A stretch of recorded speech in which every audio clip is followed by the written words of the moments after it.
What's up, everybody? Welcome to another edition of Titletown South Florida, the Miami Herald's high school sports show. We are in the football playoffs and ready to roll with another round of coverage here with our guests. I'm Andre Fernandez, Deputy Sports Editor at the Miami Herald, joined as always by David Wilson, our Miami Herald sports writer. And we have a very special guest today, our good friend of the show, Mr. Larry Blustein. If you guys know about high school football, you know Larry. He covers it all over the past 30, 40 years, an encyclopedia of not just high school football knowledge, but a lot of things, as we'll talk to him later on just about these state semifinals coming up this weekend and how these teams look against some of the out-of-town competition that's coming down. We had a great second round. We hope everybody had a great Thanksgiving and enjoyed last week, not just Turkey Day, but also what came after that. A good second round, a good third round of games, the regional finals. Even though the matchups turned out kind of how we expected, still some pretty good games. We'll take a look at the showdown between American Heritage and Cardinal Gibbons, a matchup of two teams that were ranked in the top 30 nationally. And we'll look at Homestead, which struck early and often on special teams and took down a pretty good Miramar team to advance to their first state semifinal since 1984. And a showdown between True North and Palmer Trinity, where it turned into a scoring fest between the two teams. The Titans, in only their fourth year of existence, going to the state semifinals already. And as we said before, Larry will be on. We're going to break down the next round, maybe talk a little recruiting as well. As we know, National Signing Day, the first one, is coming up on December 21st. David, how's it going, man? And how are you enjoying these playoffs so far? Pretty good. Some big some statement wins, I think, from some people. You mentioned Homestead. I think that was in some ways maybe the biggest story of the weekend. Obviously, Heritage Gibbons was, I think, pegged as the game of the week. And I think the big thing we learned from that one was if we get this Heritage Central game in, I guess, 3 weeks, because there will be a bye week in between, that could be an all-time state championship game. But a fun weekend of games. Okay weekend of games at Hard Rock Stadium, mixed results, I guess, at the 2 nights, 2 days I spent there. But yeah, overall, pretty good weekend of football down here in South Florida, as it often is. Yeah, pretty much one good half. That first half by the Dolphins. After that, it's pretty much a snooze fest. And on Saturday, looking like a typical weekday Marlins game with the way the crowd vacated quickly. But anyway, that's for another time. Let's start with that other podcast. Other podcast, exactly. Which, by the way, catch our podcast real quick. Plug on that one now that David brought it up. David's on a lot of these pods. We have the Heat, Marlins, Dolphins, and Canes. You can find them on Spotify, Apple, iTunes, everywhere. And just check them out. Have a bunch of information on all your favorite local teams. But starting off with Broward County this week, where, as we mentioned before, American Heritage, a 5-time state champ, ever since the new coach Mike Smith took over. That was the mission, to get Heritage back to that state championship level after the year off that they had, down year that they had last year. And they're 2 steps away. Obviously, another challenging team coming in this week with Jacksonville Bulls. But let's look at that game and how they overcame Gibbons a second time. In the first quarter, though, the Chiefs were serious. I mean, Kamari Moulton, they did something they hadn't done in the first game, and that's get in the end zone after the first time around. Here's Kamari Moulton scoring from close range to make it 7-0 Chiefs.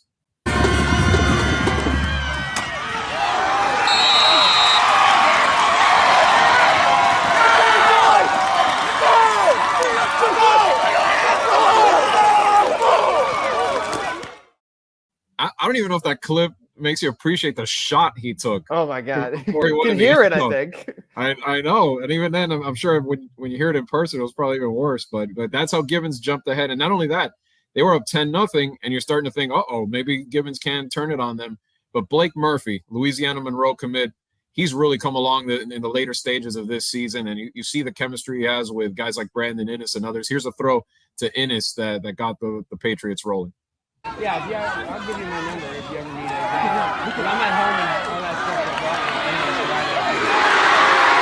stuff. And that started the Mark Fletcher show from there. 2 touchdowns for the former Ohio State commit, who's now reopened his recruiting, as we've talked about before. Here's one of those touchdowns for Fletcher.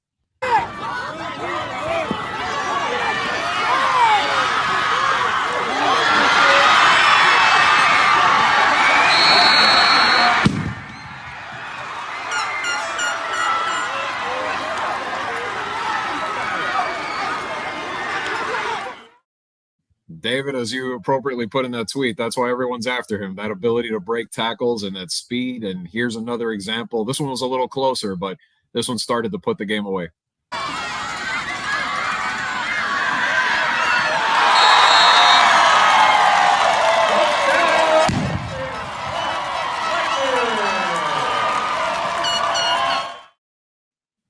But as we know, that it's not just Mark Fletcher Heritage, although he is the principal guy in that backfield. Byron Lewis has been another factor. Here's him powering his way into the end zone to really put this game away.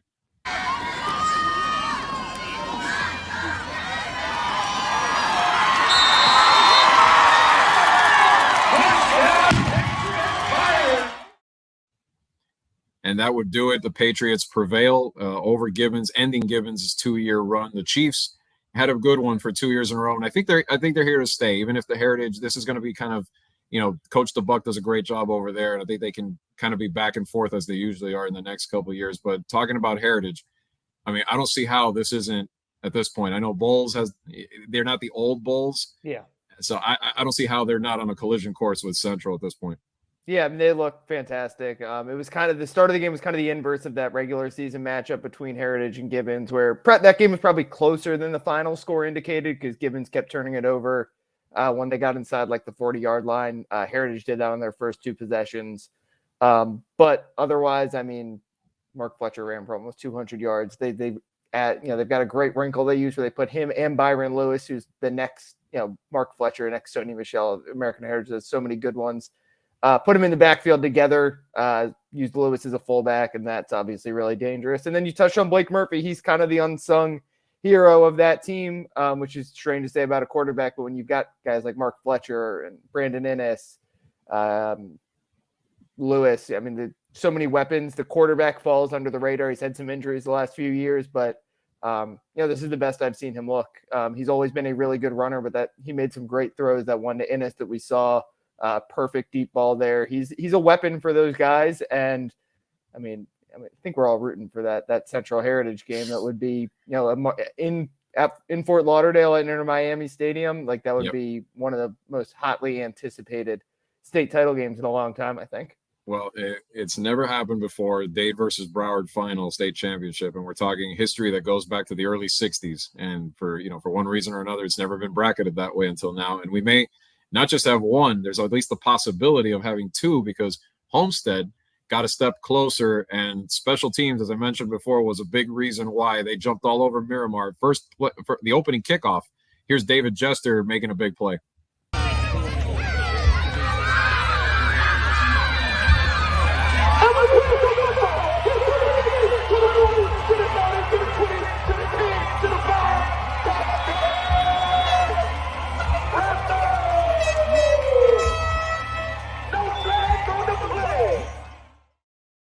That Homestead guy, that PA guy gets so hyped Underrated. He's funny. He had more to say on that. And then after that, Joshua Townsend, of course, who we've talked about just being the pivotal kid who returned. He had an ankle injury mid-season, and since he came back, Homestead hasn't lost. And here's some of the reason why right here. You see his touchdown.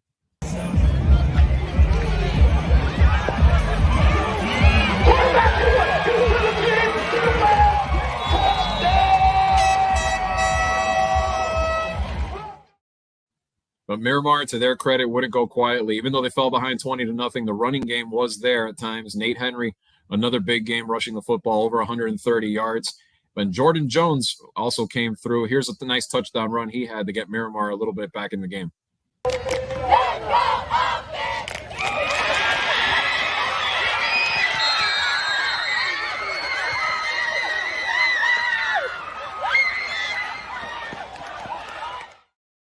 But in the end, it was too much Townsend, too much Homestead defense, and they put it away. Here's his second touchdown of the game.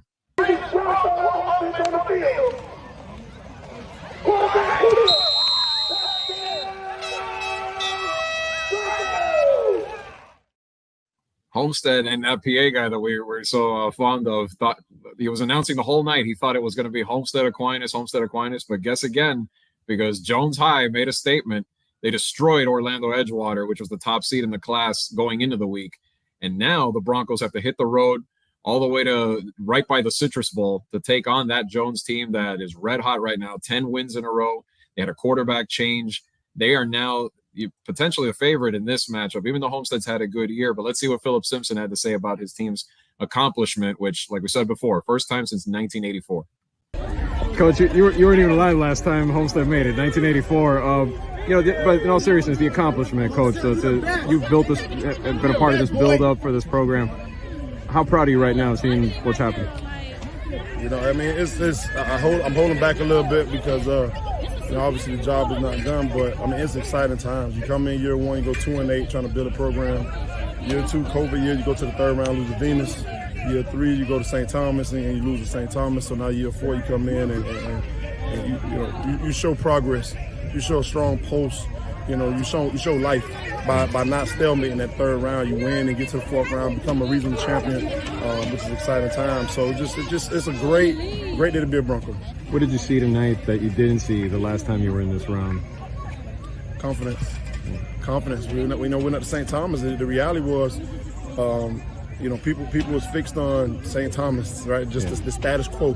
And we watched them, and we was not, intimidated. We felt we could have played, but it was uncharted territories. We was in the middle of the ocean with no paddle, and you saw it. We was deer in headlights, and we just never got it going. Uncharacteristic things going off that year. We lost week one of Palmetto. The mistakes we made, we haven't seen until we got to St. Thomas. So that was just our reality of last year. So this year, you just saw confidence. You saw that I told my quarterback, man, you've been in the third round all 3 years of high school, so there's nothing to talk about. And that's we saw them that leadership. How much that first, to open with a kickoff return for a score like that, it's obviously it's not everything, you have to back it up, but how much was that to kind of maybe like ease in? Set the tone, what, because the reality is that, they came out, they had a strong run game. They had a strong run game. They was moving the ball. They was working the clock. So to get ahead early was important because they came out strong. They came out tough and kind of warmed down. So that early jump put them in a position that they didn't want to be in because passing the ball for them was a challenge. Yeah. And running the ball was a little success. So for having to play behind the whole game just put the games in our hands. Yeah, but your special teams overall, though, I mean, to back it up with a punt return like two drives later. Our best special teams night of the season, 3 phases of the game. You give up 2 touchdowns in 4 quarters to a strong team. Yeah. You put up 33 points, and that's mixed in with special teams. So you win all 3 phases of the game. You're supposed to win the game. Yeah, this is probably not a short answer, but what is Joshua Townsend? What has he meant to this program as part of that build to what you've accomplished? Joshua Townsend is Homestead, and Homestead is Joshua Townsend. Period. He's the guy. He's our neighborhood hero. He's that program. True post. We do not. We play through him. He gives us everything he got, and he's a special human being. He deserves everything coming his way. I think I threw in the story. Ronald Reagan was president. The Dolphins were getting ready to play the last time the Dolphins were in the Super Bowl against the 49ers. And somebody tweeted Carl Lewis was the Olympic champion the last time Homestead made it this far. But a tremendous accomplishment for the Broncos. And now, we'll bring in Larry in a little bit to talk about this matchup and talk about Jones High. But this could be the best game of the week in terms of matchup. I mean, if you look at the talent, the high-level talent on both sides of the field, just in terms of competitiveness. I mean, David, you're familiar with some of the guys on the Jones, especially. They have a UM commit. Tell us a little bit about him. Yeah, he's been one of the better defensive players in the entire state. Malik Bryant played at IMG previously, came back home to finish his high school career at Jones, and has them on the brink of getting back to the state final. And yeah, you mentioned they made a quarterback change, and it seems like it's really sparked the offense. I mean, they obliterated Edgewater. Lost a close game to Edgewater in the regular season, came back and blew them out in the region championship. Only other loss this year was to Duncanville, which is, I think, a top 10 team in the country out in Texas.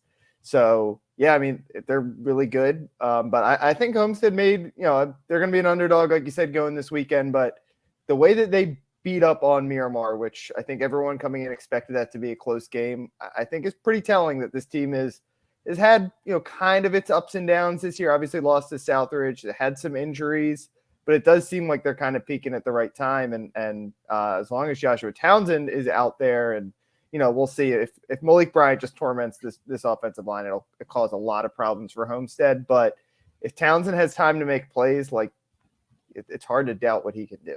Yeah. Well, other powerhouses that advanced fairly comfortably this week: Columbus in a rematch against Doral once again. Central got a more of a battle from Norland, but were able to pull through. Chaminade and Cardinal Newman surprised me a little bit the way Chaminade just handled them, although it's just a statement again of how deep Chaminade is. Davion Gaz with a big game there. And the Lions are going to face True North Academy that we mentioned earlier, going to its first state semifinal, 58-37 over Palmer Trinity. This one turned into a scoring fest real quickly. I mean, a lot of short kickoffs that were putting each team on a short field. But one of the stars of this game was the freshman wide receiver, J-Rock Lopez, caught 3 touchdown passes, 9 overall for 208 yards. Here's one of the ones he had early on.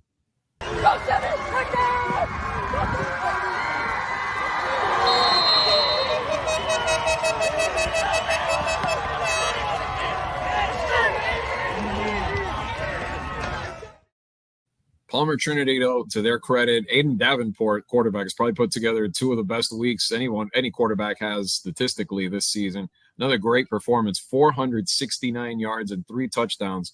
This one's not a touchdown, but this is probably the best throw he made in that game. Take a look.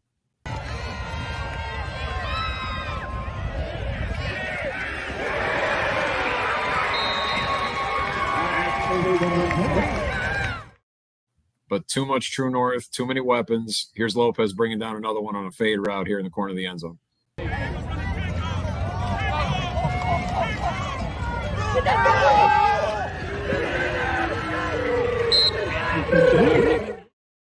That one, they would get in the end zone after that and hold off. Their defense held them off. And again, True North, to their credit, it's a balanced team. I mean, I know they still have a long ways to go, and this is going to be obviously a monumental obstacle against Chaminade.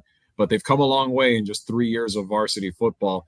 And David, I think if they can keep that little core together, they might be able to sustain themselves in the next few years in Class 1M. Yeah, we mentioned them a little bit a couple of weeks ago. It seems like Greg LaFleur, the coach there, former Hurricane, is doing a fantastic job. And yeah, they're young. We know how South Florida high school football works. You can have a great young core at a smaller school, and they could all wind up at different schools, especially those middle schoolers who like to play.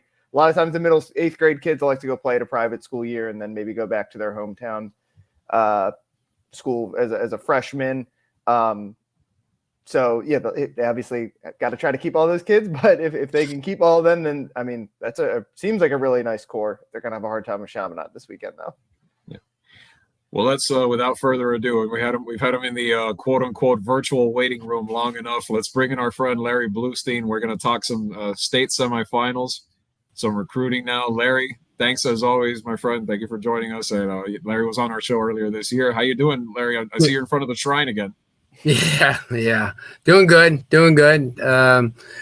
Just, football oriented playoffs, first round.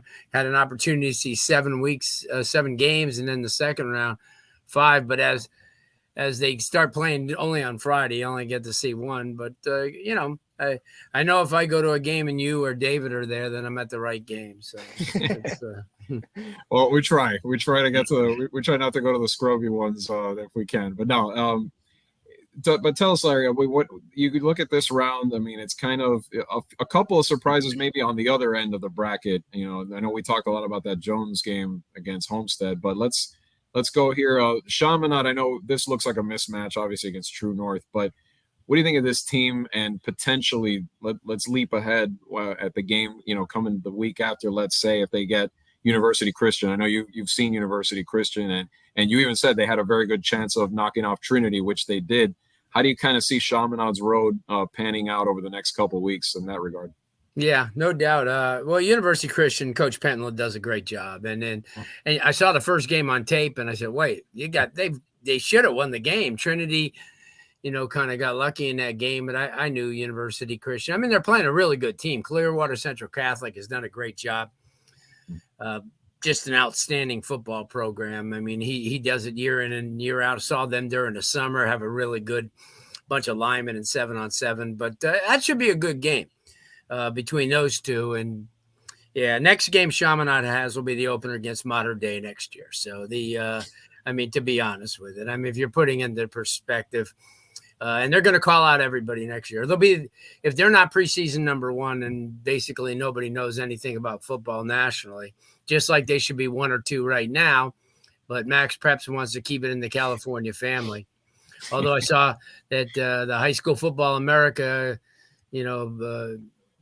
got smart and put Central at number 1 and put Chaminade 2, which the way it should be. I mean, you watch those games. I watch them every week, and those teams are really, really good. You put them in a Dade County gauntlet. They're not unbeaten. Isn't even going to be a word in their category. So, when you play a St. Thomas and you play a Heritage and a Central and even a Northwestern, who, like you said, they came on strong. But yep, I think Central. I think St. Thomas. Chaminade making a record-tying 7th consecutive trip to the state finals. Yep. Only Glades Day was the only other team. So, yeah, Coach Jones has done a great job, and and you guys have seen them enough to know they're as loaded as you can get. Yeah. I'm still pining for a game that we know won't happen, but no, I wish Chaminade Central. I wish there was some way we could see those two play. Yeah.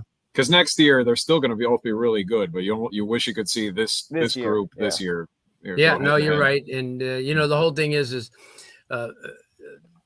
you look at a team like Chaminade, and they're the only team that can make 6 turnovers and still win a game, against an elite team. So, you know what that's about. But no, I can't say enough about them. I watched them grow through this process, and the whole thing is they'll probably be better next year because they've already have a couple of linemen that are going to come in, and that's only their weakness. Lose a few people up front. Great secondary coming back. Wide receivers are second to none. Their offensive backfield will be back intact. But, it would be a monumental upset if they even got touched the rest of the year by anybody. If anybody had a chance, it would have been Cardinal Newman, Jack Daniels. But keep your eye on them because, they're going to gobble up a lot of Palm Beach talent over the next year or so. Yeah, that's a new Dwyer, like I keep calling. Yeah. New Dwyer. That's legal to do what they're going to do now. Exactly. Before Dwyer used to get those guys, and people used to, try to turn them in. But right, he's done a great job. Yeah. Well, switching now to 2M. Look at the matchups this week. Central against St. Petersburg Lakewood, a team that is familiar with Miami-Dade County opposition. They lost to Homestead and beat Southridge earlier in the season. They've got a Florida Gators commit on the edge, Isaiah Nixon, while their quarterback, a Virginia commit, Anthony Colandrea, he's had a pretty good year, 27 touchdowns, almost 3,000 yards. A Pitt commit, Montravius Lloyd. So there's some pretty good talent on that team. Yeah. But obviously we know Central's a monster. What do you think? Can Lakewood even make this a contest, or are we looking at Central? Yeah, without a doubt. They lead the entire state in total offense. Anthony Calandria is one of the best quarterbacks. He's a faster version of Tiger. So this kid is just. He's just amazing. He averaged, even in the losses last year to Chaminade and Cardinal Gibbons, he got 409 against Chaminade and 377 against Cardinal Gibbons. It's just that they won't have enough. And they have as many guys in the NFL as some of the other programs. Look at some of the guys that they put into the NFL as well. Well, Coach Moore does a tremendous job. I just don't think they're going to be able to stop Central. I see it actually as a pretty high-scoring game because the one thing is Lakewood has South Florida speed. They do. They really do. And they had 5 kids injured against Homestead and 4 of them against Southridge. And Calandria played very sparingly against Southridge. So they're going to get them at full strength. And like I said, Central is going to have a little bit too much at the end, more experience, a lot more to go for. Obviously, they have a national title now to protect. Right. The thing I love about Lakewood, they play tough schedules. And a lot of teams in the Tampa area don't, there's a lot of rules up there that prevent them from playing too much out of county, but they always come down and play. Exactly. Chaminade. They don't play. Year. Give them credit. Last year, they didn't have to play Chaminade. They had to play Gibbons because that was in the playoffs, but you're right. A lot of these teams, they didn't have to play Homestead. They didn't have to play Southridge. And they've always done that. They played Booker T back in the day, although that wasn't a very friendly game. It was like 60-2 at halftime. But I think they'll push back for a minute. They remind me of Booker T in the sense that, like, you know, like with their track program is another one that's been great for years, and it kind of feeds into the football the same way Booker T and several others and basketball too. They're a very athletic sport, and I mean a very athletic school. Just not enough depth. They remind me of the Palmetto team that pushed Central to the brink. Really, because they got those type of athletes. Yeah. In the other matchup, obviously Bulls has the tradition, but they haven't really, you know, since Corky Rogers retired back in the day, they haven't been that good. They winning a state championship, but it is still a pretty talented squad. Up front, they have a few kids that are D1 commits. I mean, they have Louisiana commit Cooper Fordham running the ball. That's amassed over 2,000 yards. Their offensive line is led by Iowa State commit Brendan Black. A tight end, Connor Cox, is a South Carolina commit. So, you know, some talent there, but I think it's similar, right, Larry? I think it's similar to what we just talked about, just where Heritage is just going to have so much depth and weapons that it's probably too much to overcome. Yeah, Bulls lost a lot of games this year, you know, and basically a couple of games that they should have never lost. I mean, but they have talent. This is a shell of what Bulls teams have been in the past. You know that, Andre. I mean, they're going to come down and battle. It's just that there's just too much. And as David will tell you from just watching, I mean, Heritage has 4 backs. I mean, they really do, you know, with Dinkins, and you had talked about Byron Lewis and those type of guys. And then they have Brandon Innes, who will be the single best player on every single field that he plays on. I mean, he's just that type of player. And, you know, like, you know, even Gibbons with a great special teams kept punting to him for some strange reason. They're going to have to coach smart. You know, but the one thing that's going to keep Bulls, you know, around is, for some reason, Heritage makes a lot of mistakes. They fumble the ball a lot. They have a lot of penalties, you know, and so that's going to keep them around. But I just don't see it. It's just they're at home. They could run and hide. You look at Los Alamitos. They blew Los Alamitos off the face of the earth. Then Los Alamitos goes on to be at one point 24th in the nation. So, yeah, this is a whole different story. Mike Smith has been as disciplined a coach as you're going to ever find. The kids respect him. And, you know, Darryl Porter's done a great job with the defense and, you know, beating Gibbons 2 times in a row. And Mike Smith put it into perspective while the fans are looking at, you know, Gibbons being 2-17 against American Heritage. He did say, listen, this was a 2-time defending state champion we beat. Right. So he understands. Yeah. And looking at the other side at Class 3M now, you know, Tampa Jesuit, a team I saw when they played Columbus down here. Yeah. Also another one that's pretty good. We saw the running back from the Temple commit, Joquez Smith, who looked impressive in that game. You know, Todd Bowles' kid, Troy Bowles, is on the defense, leading that, a 4-star recruit himself. And I like that freshman quarterback they have, Will Griffin. He was pretty good in that game too. But, I mean, they're going to go up against that defensive front of Aquinas where you have Devin Payne, you know, Keyshawn Johnson, Says. I mean, this is a sack machine defensive front that they have. And plus that offense with Lyle Sands and Hezekiah Harris, they've been so good, especially in the second half of the year. But how do you see Jesuit, who, you know, last year was a state champion, you know, coming down here, a big test? Different team we saw in Columbus, definitely. Will Griffin is a beast, but he's now a little bit more of an experienced beast. Big kid, as you said. Smith does a great job. Good big offensive line. The thing is they've run off 5 straight wins, and they've done it in pretty much dominating fashion. And they've played some pretty good teams along the way. Largo was not bad at all. They come down here, but they've been in the situation where they should have beaten Heritage that one year on the field goal. They should have beaten Gibbons when they lost 14-3. And obviously Northwestern, they came down here and Northwestern took care of them. So they're not intimidated, and they won't be. Coach Thompson has a type of team that goes year round. They do a lot of things very well. They're just going to be overwhelmed by a really, really good football team, a team that's top 5 nationally. As you said, defensively, St. Thomas doesn't really break. They'll bend a little bit. And offensively, they get it done. Yeah, being at home is going to be a huge advantage. But I do think Tampa Jesuit has a chance to, you know, at least punch back a little bit. You know, I mean, they're not going to knock anybody down, but they'll hit you a couple times. St. Thomas wants revenge because that loss last year is maybe the only reason they weren't national champions last year. Yeah, no doubt. You're 100% right. But, those are the things. That's what makes football. And, obviously but St. Thomas is just playing at a different level. And they're, when everybody tries to win districts and tries to win regions, their look is always, David, at a national title. They want to be top 5 every single year because that's a great selling point to get kids in there. Listen, we're top 5 nationally every year, so, and then the kids want to sign up, even if they have to play second and third team, they want to be a part of it.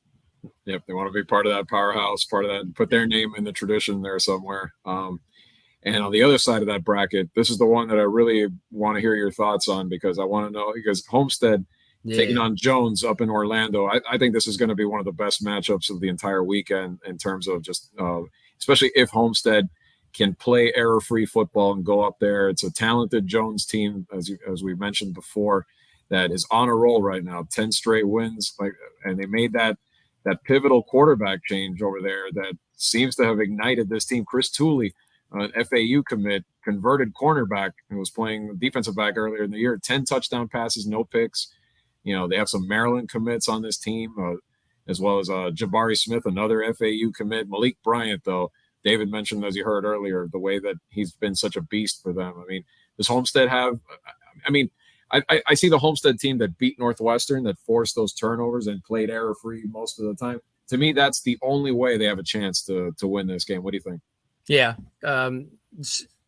Orlando Jones will overwhelm them up front. That's the whole thing. They're huge up front on both sides of the ball. You talk about Malik Bryant is very active, but their offensive line, albeit it's really, really young in a lot of ways, that's where they've been winning. I don't think anybody knows the magnification of what they did to Orlando Edgewater. I mean, I don't think the people in South Florida really have a clue. Edgewater was one of the national teams that were on a real run, one of the best running backs in the country, probably one of the best running backs they've had in Florida in years. Beat a really good Bosco team from New Jersey. They just took care of business every single game. And, you kind of knew this was going to be one of those games because the first time was 14-13. Yeah. And it was a really, really close game. You're 100% right. If Homestead plays error-free ball and doesn't give them opportunities, there'll be a game. If not, they could run away with this because, they've got the type of speed. They've got South Florida speed. Whole different team that played Miami Northwestern in the kickoff classic. Right. Completely. Tooley is just an amazing athlete who can throw.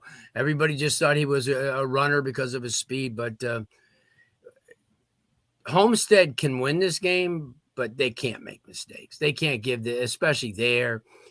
You've got to understand this isn't a team that they're playing that is, a bunch of kids that are overachievers. They're very fast. They've got a lot of team speed and they've got a lot of playmakers. So Homestead's got to go up there, take care of business.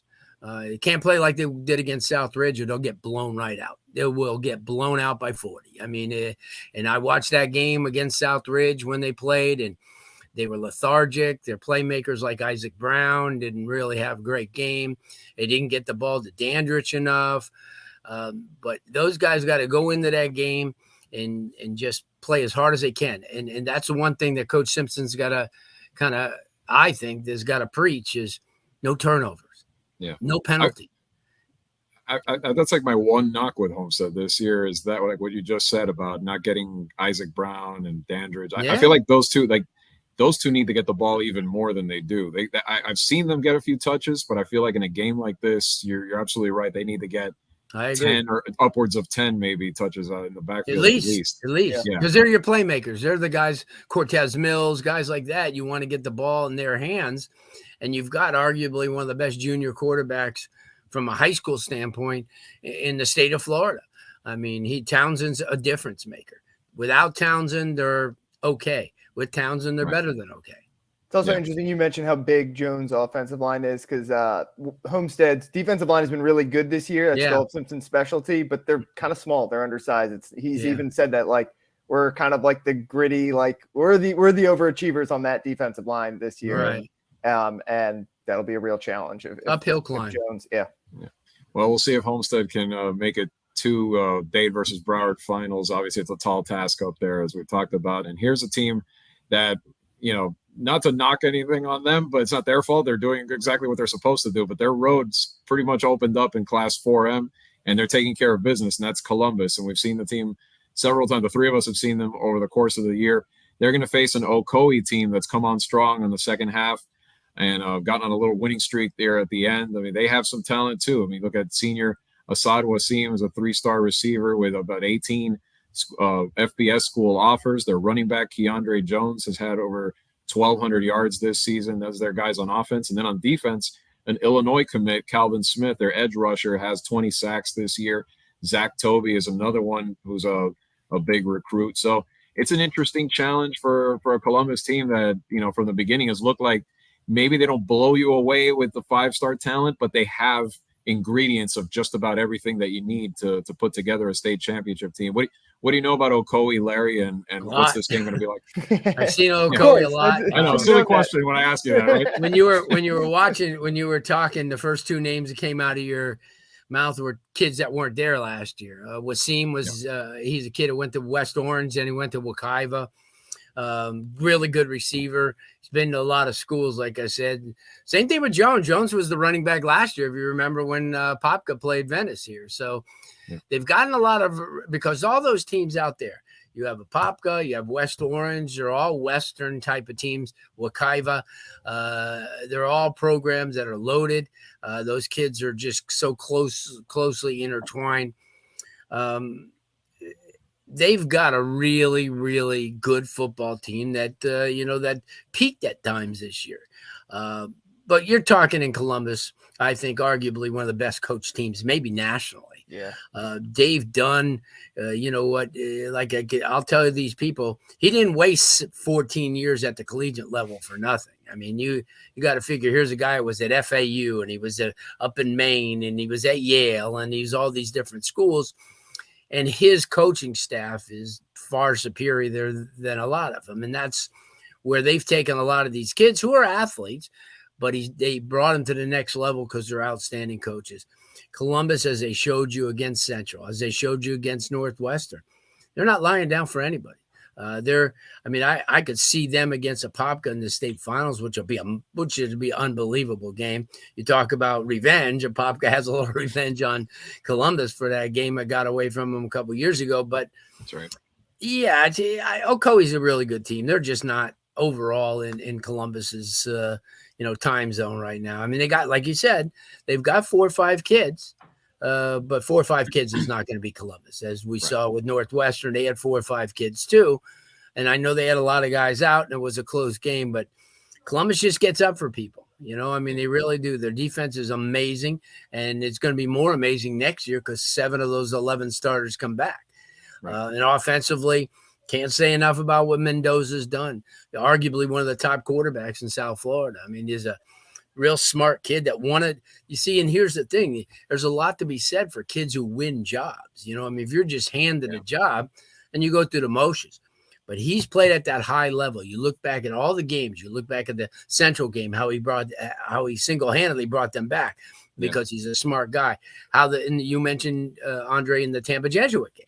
I mean, he was on target. It wasn't his better games, but he did finish things off. And when you have, guys like Irvin to make plays, I heard maybe Leon might not play. I think he got hurt in the last game, which will be a blow because he's a weapon and arguably one of the top, playmaking juniors around. But they've got a really solid offensive line. And you mentioned not big names, but they've been always cohesive. And that's the thing. And I think on offense, they have some playmakers. And I think they have one of the best punters since Reggie Roby. What a stud. If Reggie was still around, he'd be proud of this kid. That's for sure. No doubt. But yeah, I think Ocoee comes down. They'll rattle a chain for a minute or two, but just Columbus is way well too and they've got the athletes, outside the junior kids that get all the pub. They've got kids, if you look out on that field and you look at them and you go, if you just saw them singularly, at a game or at a camp and stuff, you wouldn't think much of them. But as team players, that coaching will come up big for Columbus once again. Yeah, and to echo that, an accomplishment that you talked about, Coach Dunn and his staff. This is 4 times in a row. Now obviously we're throwing out the COVID. We're not throw out the COVID year. We had to mention even during the COVID year. Even then they won the Tri-County Championship. Yeah, they probably won the state title that year. Yeah, exactly. But in the 4 years that they've been able to, they've gone to the Final Four. That not a lot of teams, you could say, statewide can accomplish that. Especially in a big classification like they were 8A. I agree. Yeah, which 8A, 6A, whatever the highest class is, there's always turnover. There was always a new team every 2-3 years. And ask Apopka that you mentioned, Apopka with a long history of ups and downs against Dayton Broward teams, not just Columbus. But I think Cedric Irvin too. I mean, you mentioned a lot of guys. I think he's going to have a big game, especially if they're missing one of their top receivers. I think if they mix that in and kind of throw off that Ocoee defense, that'll be something. Yeah, I agree. And to just extend on that point, what Chris Merritt did there, it was amazing because he set the table from not just a talent standpoint, but just a philosophy standpoint. And then Dave Dunn was there before. He knows the landscape, and then he just returned, to take what Chris did and then compound on it and just use all of his experiences. So Columbus has been very fortunate in the last 20 plus years to have some of the best coaching that you could have in South Florida. Yeah, no doubt about it. Larry, as usual, my friend, thank you so much for joining us. We appreciate the insights and you taking the time to do this with us. And, maybe maybe we can talk again with you before the season's over or maybe do some kind of season wrap up. But like always, thank you, my friend. We'll see you on the sideline pretty soon, I'm sure. Yep, no doubt. Thanks, guys. Appreciate both of you. Larry Blustein, everybody, you catch him on, I believe now on Tuesday nights these days, if not on Monday nights, his show on WQAM. Check it out. Wealth of knowledge and always has great guests from the high school football community. And now we're going to wrap this episode up. David and I are talking about, making our picks. We talked a lot about those games, but now here's where we're going to tell you who we think is going to win all of these games. David, I think let's do the layup first. The True North versus Chaminade. And again, we don't mean to knock True North. They've had a great year and a tremendous job by Coach LaFair and his staff. But Chaminade, we know, is just on an incredible run right now. And I think the Lions will cruise in this game, but we wish True North the best in keeping and building upon that core. What do you think, David? Yeah, I mean, it's the number one team in the country, arguably against not the number one team in the country, right? Like True North is they've been one of the best stories of the season. Building obviously in the right direction out of nowhere into if you're in the Final Four, you're a state title contender, right? Like you got to you got to consider them that. The gap is very large though right now between them and Chaminade. So you got to go with Chaminade. Yeah. We want to remind everybody also to vote on our high school player of the week polls as always this week. One of the guys in that poll on the Broward side is that defensive tackle for Chaminade, Wayne Pert, who I think you hear a lot about all these other guys on Chaminade, but I think you can make a case. He's the heart and soul of that defense up front. 3 sacks last week, 6 overall that they had against Cardinal Newman. He's on that ballot. So is Mark Fletcher that we talked about before and a few others. So go ahead and vote on the Dade side. Joshua Townsend, as we mentioned before, had a big game. Aiden Davenport for Palmer Trinity, J-Rock Lopez there. But MiamiHerald.com/sports on the high school sports page. You'll find the polls there. You can vote until Thursday night as many times as you'd like for the player you feel should be the player of the week. Let's jump to our next prediction here, and we have Ocoee versus Columbus in that 4M matchup. As you saw, Larry talked about how Ocoee brought in a lot of reinforcements from around the Orlando area, but I don't think it's enough. I think Columbus is on that mission to get back and win their second state title. What do you think? Yeah, I like Columbus here. I mean, they've had some shaky first halves. Obviously, the Central one where they were down huge and came back, even against Palmetto a couple of weeks ago. Very competitive first half and then pulled away in the second. I would not be surprised if it's the same thing because obviously Ocoee has some really good talent there and on both sides of the ball too, right? It's not going to – if you're trying to get into a defensive struggle or a shootout with Columbus, you're probably not going to win because they're too well coached. But they've got enough talent on both sides of the ball to keep it competitive. But I like Columbus in this one. Yeah. And there's always that little bit of the unfamiliarity with an opponent Right. from out of town. Yeah. That kind of takes a little bit to kind of settle into the game and get that. And I think they will. And Columbus tends to play close first half sometimes anyway. So Yeah, exactly. I could see that for sure. Moving on to our next one, we're going to go to Travis Powell. That game, Columbus game, by the way, Tropical Park Friday night. We haven't been saying that. Chaminade at home against True North. The Central game against Lakewood, making our next pick here. That game at Travis Powell on Friday night. Yes, Lakewood has all that talent, but I think the Rockets, we've seen them too many times this year, and they're, again, another team that can do it all, whether it's running the football. And I like the fact that the Rockets have been running the ball during the postseason more than they did during the regular season. I think that's the added dimension that makes them even more deadly, and they should coast in this one. What do you think? Yeah, Lakewood has a lot of talent. You know who also has a lot of talent? Miami Central. So I'm going to go with Miami Central this one. But yeah, like you said, I mean, that Lakewood, like I said, I love that they're battle tested, right? A lot of teams will get to this time of year and maybe they've just been beaten up on lesser competition in their non-South Florida neck of the woods. Lakewood is not, for years and years, like I said, they play out of their area. They play good teams. But the gap, I mean, Miami Central is another team that is arguably the number one team in the country, and Lakewood is not. So I like Miami Central. Yep. Bulls against American Heritage on the other side, just to complete this potential Dade Broward final. If it was 11 years ago, Bulls, I'd be a little worried about Heritage. Not now. I think you would agree. Yeah, they really impressed me once again this weekend. But, you know, Bulls is always going to be competitive, right? Like, I don't see this being a 45-3 win for Heritage. I think it could be similar to what we saw them do against Cardinal Gibbons on Friday. So I think that gap is probably about the same. And 3M, I think, like we said before, these are, to me, the two best matchups. I think Jesuit comes down here against St. Thomas, and that's going to be I think they can challenge St. Thomas, especially when there's a revenge game. There's emotions are high, that sort of thing. But Aquinas seems like they have enough. And from seeing Jesuit this year, they're just not quite there yet like they were last year. They might get back to that maybe next season, but I think Aquinas has too much. What do you think? Yeah, they're not going to lose to Jesuit twice in as many years, I don't think. I think you know, we talk about Columbus is one of the best coach teams in the state.